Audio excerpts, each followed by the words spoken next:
The main oil benchmarks bounced about 2% today, even though President Trump said negotiations with Iran were proceeding nicely.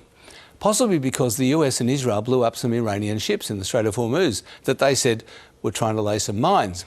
And also because in a long post on Truth Social, Trump wrote that it should be mandatory for the Arab Gulf countries to all sign the Abraham Accords, normalising relations with Israel. The feeling is that getting a deal with Iran to reopen the Strait is already complicated enough. But commodity traders are still relatively optimistic about a deal. The oil price is just back up to where it was immediately after Trump posted on the weekend that a deal is close. So they're still holding to that, even though it's the fifth time he's done that, and now he's blowing up Iranian ships.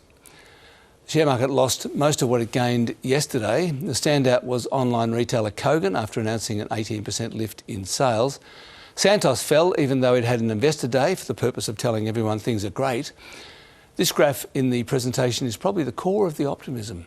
There's going to be a global shortage of LNG opening up in about 10 years, they say, although that's arguably all the more reason to have a domestic gas reservation scheme, which Santos is dead against.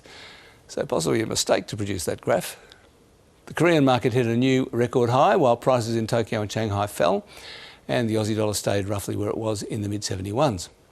And finally, maybe economic growth is not the path to happiness after all. Interesting graph here from AMP of Australia's GDP per capita and our score in the World Happiness Index. As each person's share of gross domestic product has gone up, happiness has declined. Not cause and effect, you'd think, but nor is it effect and cause. And that's finance.